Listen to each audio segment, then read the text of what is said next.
আজি আমি আলোচনা কৰিম যে অনুশীলনী 8.2 1 নম্বৰ 2 নম্বৰ অংকৰকিটা 1 নম্বৰ যিটা অংক আছিল ইয়াৰে 1 নম্বৰ আৰু 2 নম্বৰটো এমসিকিউত আহিব ইয়াৰে কমন অংক হিচাপে 1 ৰ 4টো 1 ৰ 5টো ইম্পৰ্টেন্ট হয় মই কৰাই দিম বাৰু গতিকে ভিডিঅটো স্কিপ নকৰি চাই যোৱা এতিয়া অনুশীলনী 8.2 ৰ আমি যি অংক নকৰো কিয় আমাক লাগিব এই তালিকা 8.1 এই তালিকাখন আমি বনাই ল'ব পাৰো নাইবা আমি মুখস্থও কৰিব পাৰো যোনে যেটো হেৰিত ভাল পায় আৰু কোনোৱে মুখস্থ কৰে আৰু কোনোৱে বনাই লয় যদি কোনোবাই বনাই ল'ব বিচাৰা তাই মই এটো বনাই দিছিলো কেনেকৈ বনাব লাগে মই ইয়াৰ এটা ভিডিও এৰিছিলো মই বাৰু সেই ভিডিওৰ লিংকটো মই এই ভিডিওৰ ডেসক্ৰিপচনত মই দি দিম বাৰু সকলোৱে চাই ল'বা তাৰ পৰা কিন্তু মন কৰিবা এটো আমাক লাগিব এই টেবুলটো তালিকা 8.1 টো মুখস্থ কৰো বা বনাই লও কিন্তু এটো আমাক দৰকাৰী হ'ব গতিকে মই ইয়াৰ এই তালিকাৰ যেটো ভিডিওটো এই ভিডিওৰ মই ডেসক্ৰিপচনত তাৰ লিংকটো দি দিম সবে তাৰ পৰা চাই ল'বা ইয়াৰে 1 নম্বৰ অংকটো আৰম্ভ কৰিব গৈ আছো কি আছে sin 60 ডিগ্ৰী ইনটু এত পূৰণচিন আছে cos 30 degree plus sin 30 degree into cos 60 degree তেতিয়া এই অংকটো কৰিবলৈ আমাক তালিকা 8.1 লাগিব এটো এত চাই যাবা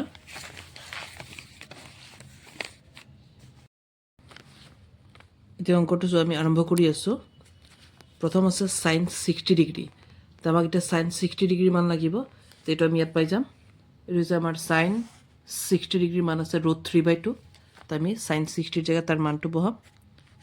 √3/2 ইয়াত পূৰণচিন আছে তাৰপিছত আমাক লাগিব cos 30 তো ইয়াত আমাৰ আছে cos 30 এটো cos 30 ৰ মান √3/2 তো আমি ইয়াত ব্যৱহাৰ কৰিম তাৰ মানটো √3/2 এটো আগুৱাই যাম প্লাস আছে প্লাসৰ ঠাইত প্লাস ইফালে আমাক লাগিব sin 30 তে আমি টেবুলটো যদি আমি যাও sin 30 ৰ মান কিমান আছে 1/2 গতিকে আমি ইয়াত কিমান ইউজ কৰিম 1/2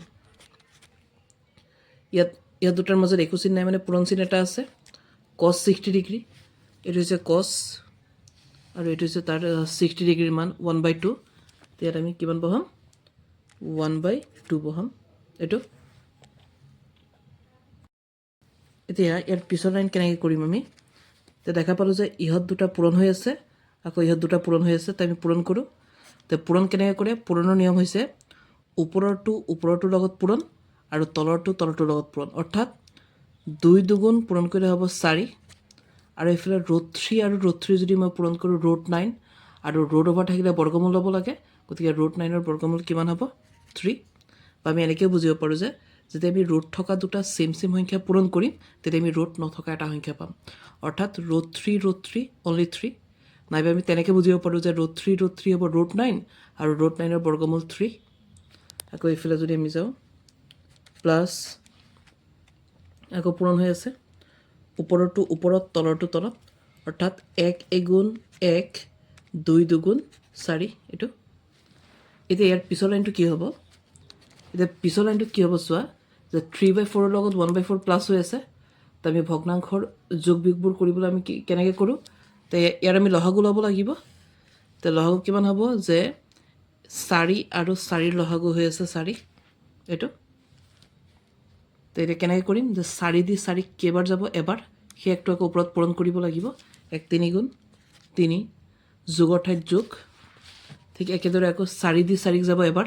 সেই একটো আকৌ ওপৰত পূৰণ কৰিব লাগিব 1 গুণ 1 তে ইয়াৰ পিছৰ লাইনটো কিমান হ'ব 4 ৰ জায়গাত 4 থাকিব এফালে যদি আমি যোগ কৰো যোগ বুজাই আছে 3 আৰু 1 যদি আমি যোগ কৰো কিমান হ'ব 3 1 4 আৰু এফালে আকৌ 4 দি 4 কেইবাৰ যাব এবাৰ গতিকে আমাৰ আনসাৰটো কিমান হ'ল 1 এটো এমসিকিউত বেছি আহে গতিকে ভালকে চাই ল'বা সবে এতিয়া 2 নম্বৰটো চোৱা কি আছে 2 tan square 45 degree plus cos square 30 degree minus sin square 60 degree তে এটো কৰিবলৈ আমাক এই তালিকাটো লাগিব তে চাই যাম এটো চোৱা এতিয়া 2 tan square 45 বুলি কতে দুইটো ইহতৰ লগত পূৰণ হৈ tan square লগত পূৰণ হৈ আছে মানে দুই ঠাইত দুই বহাম ইয়াত পূৰণ আছে, পূৰণ বহাম 1045ৰ মানটো বহাম তালিকাৰ পৰা আৰু ওপৰত স্কোৱাৰ কৰি দিম, মানে এইটো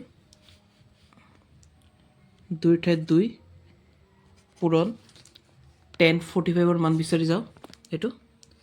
10, এইটো হৈছে 45, 1045ৰ মান হৈছে 1, তো আমি কিমান পাতিম 1045ৰ জেগাত আমি 1 পাতি দিওঁ। এতিয়া চোৱা 10ৰ ওপৰত স্কোৱাৰ আছে, গতিকে আমি তাৰ মানটোৰ ওপৰত কি কৰিব লাগিব, স্কোৱাৰ কৰিব লাগিব। আগবাঢ়ি যাওঁ, প্লাছৰ ঠাইত বহাম প্লাছ,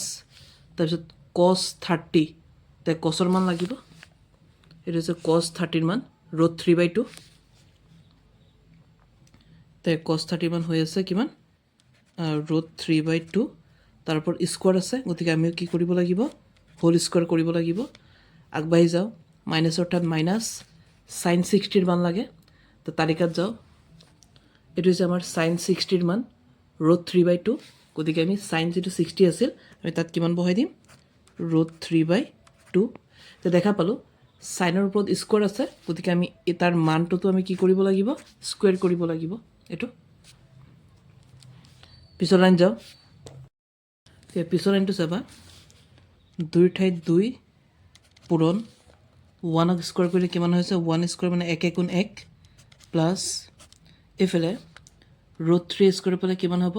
ৰুট 9, আৰু ৰুট 9ৰ বৰ্গমূল কিমান হৈ আছে 3, বা এনেকৈ বুজিবা যে যদি ৰুট অভাৰ থকা সংখ্যাই যদি স্কোৱাৰ পায় তেতিয়া ৰুটটো আঁতৰি যায়, অনলি 3 থাকিব, আৰু 2 স্কোৱাৰ পালে কিমান হ'ব 2 দুগুণ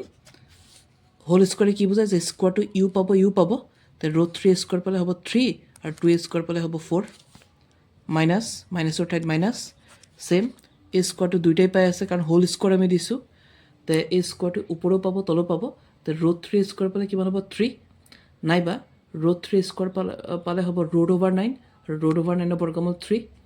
তেনেকৈ শ্বৰ্টকাট বুজিম যে ৰুট অভাৰ 3 স্কোৱাৰ পালে কিমান হৈ যাব 3 হ'ব, আৰু 2 স্কোৱাৰ পালে হ'ব 2 দুগুণ 4। এতিয়া আমি কি কৰিম, এতিয়া এই দুটা পূৰণ বুজাই আছে, যেনেকৈ 2 গুণ 2, এতিয়া চাওঁ, এতিয়া যদি আমি চাওঁ যে ইয়াত 3/4টো আছে প্লাছত, ইয়াত 3/4টো আছে মাইনাছত, তাই আমি জানো যে এটা প্লাছৰ আৰু এটা মাইনাছৰ কটাকটি যায়, এইটো আমাৰ আনচাৰটো কিমান হৈ গ'ল 2, এইটোৱেই। এইবিলাক MCQৰ কাৰণে ইম্পৰ্টেণ্ট হয়, গতিকে ভালকৈ চাবা।